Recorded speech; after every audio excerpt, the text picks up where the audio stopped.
क्या आपकी फैसिलिटी भी बार बार होने वाले डीविएशंस और ऑडिट के प्रेशर में फंसी हुई है? अगर हाँ, तो आज हम इससे बाहर निकलने का एक प्रैक्टिकल रास्ता देखेंगे।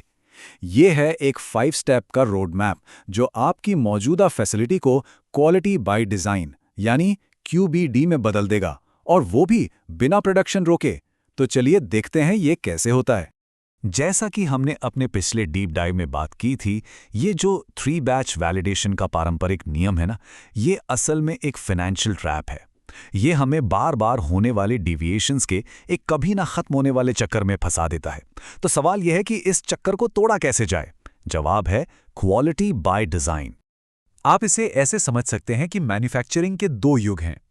एक तरफ है पुराना फिक्स्ड पॉइंट वाला दौर, जो रिएक्टिव है, महंगा है और बिल्कुल भी फ्लेक्सिबल नहीं है। और दूसरी तरफ है QBD का नया फ्रेमवर्क, जो प्रोएक्टिव है, एफिशिएंट है और लचीला है। आज का हमारा यह सेशन इसी बदलाव की यात्रा के बारे में है कि कैसे थ्योरी से आगे बढ़कर इसे हकीकत में बदला जाए। ऑलराइट, तो शुरू करते हैं हमारे पहले स्टेप से।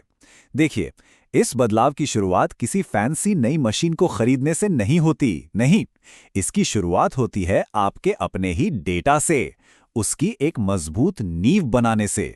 जरा सोचिए, ज्यादातर पुरानी फैसिलिटीज में सालों का कीमती डेटा वो सब कागजों के ढेर में दबा पड़ा है, और इन पेपर लॉग्स पर टिके रहने के अपने ही खतरे हैं। डेटा में छिपे हुए पैटर्न्स पकड़ में ही नहीं आते। ऑडिट की तैयारी तो सच में एक नाइटमेयर बन जाती है ना। मैनुअल एंट्री में गलतियों का चांस हमेशा बना रहता है, और अलग अलग वेरिएबल्स के बीच कोई करेक्शन ढूंढना ऑलमोस्ट इम्पॉसिबल हो जाता है। तो फिर इसका हल क्या है? एक सिस्टमैटिक डेटा ऑडिट। पहला कदम, इन सारे पुराने लॉग्स को डिजिटाइज करिए। दूसरा कदम, डेटा में छिपे हुए कनेक्शंस को ढूंढिए। मतलब, क्या कभी ऐसा हुआ है कि मॉइस्चर लेवल तभी बढ़ता था जब फैसिलिटी का तापमान 25 डिग्री सेल्सियस के पार गया हो? बस यही वो छोटी छोटी बातें हैं जो आपके डिजाइन स्पेस की नींव बनती हैं। और अब आता है सबसे जरूरी काम, ये समझना कि हर पैरामीटर बराबर नहीं होता। हमें शोर में से सिग्नल को अलग करना सीखना होगा। यहां पर FMEA जैसे रिस्क असेसमेंट टूल्स काम आते हैं। इनकी मदद से हम उन क्रिटिकल प्रोसेस पैरामीटर्स यानी CPPs को पहचानते हैं जिनका सीधा असर प्रोडक्ट की क्वालिटी और मरीज की सेफ्टी पर पड़ता है। और सुनिए, अगर कोई पैरामीटर इन पर असर नहीं डालता तो उसे अपने डिजाइन स्पेस में रखकर कॉम्प्लिकेट क्यों करना, राइट? तो एक बार जब हमारे डेटा की नींव तैयार हो गई, तो हम आते हैं स्टेप 2 पर, द पायलट स्ट्रेस टेस्ट। अब बारी है इस नए प्रोसेस को असल में प्रेशर में डालकर परखने की।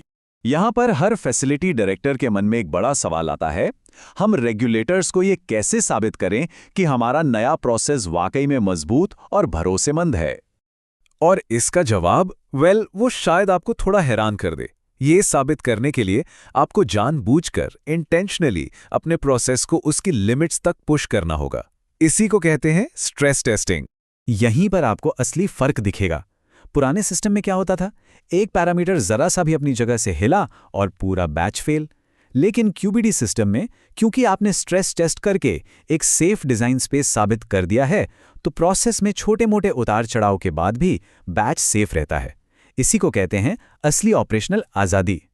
ठीक है, तो हमने टेक्नोलॉजी और प्रोसेस की बात कर ली, पर अब आते हैं इस पूरी पजल के सबसे जरूरी हिस्से पर, आपके लोग, आपकी टीम।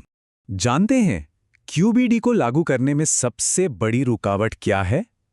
टेक्नोलॉजी नहीं, वो है कल्चर। दशकों से ऑपरेटर्स को एक ही बात सिखाई गई है, वेरिएंस इज अ क्राइम।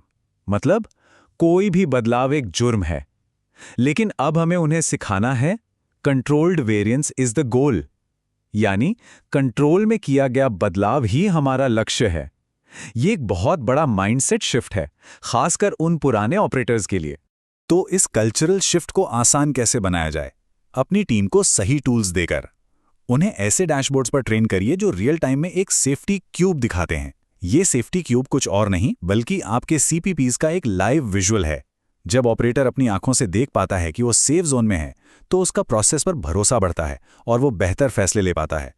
चलिए, अब चलते हैं स्टेप 4 पर और देखते हैं कि इस सारी मेहनत का आखिर में फल क्या मिलता है। क्या है इसका रेगुलेटरी पे ऑफ? यहां एक स्मार्ट तरीका अपनाना है, द रोलिंग सबमिशन स्ट्रैटेजी। मतलब अपने रेगुलेटर के सामने 500 पन्नों का डेटा फेंकने की बजाय अपनी प्रोसेस बाउंड्रीज के पीछे की साइंस को अच्छे से पैकेज करिए और डेटा को हिस्सों में सबमिट करिए। जब आप ये दिखाते हैं कि आप सिर्फ क्या नहीं बल्कि प्रोसेस का क्यों भी समझते हैं, तो अप्रूवल्स बहुत तेजी से मिलते हैं। और अब वो नंबर जिसका हर मैनेजर को इंतजार रहता है। एक सफल पायलट प्रोग्राम के बाद डिविएशंस में 80% तक की कमी आ सकती है। जी हां, 80%। सोचिए जरा, इसका मतलब है कितना समय, कितना पैसा और कितनी सिरदर्दी बचेगी। ये एक नंबर ही इस पूरी मेहनत को जायज ठहराता है। और ये जो डिविएशंस कम हुए हैं, इसका सीधा असर पड़ता है स्पीड टू मार्केट पर। ये चार्ट साफ साफ बताता है पुराने तरीकों के मुकाबले क्यूबीडी अप्रोच से रेगुलेटरी अप्रूवल टाइम काफ़ी कम हो जाता है, जिससे आपका प्रोडक्ट मार्केट में जल्दी पहुंचता है। और अब हम आ गए हैं अपने आखिरी और 5वें स्टेप पर। ये पूरी यात्रा हमें बस एक ही मंजिल तक ले जाती है, और वो है ऑपरेशनल एक्सीलेंस हासिल करना।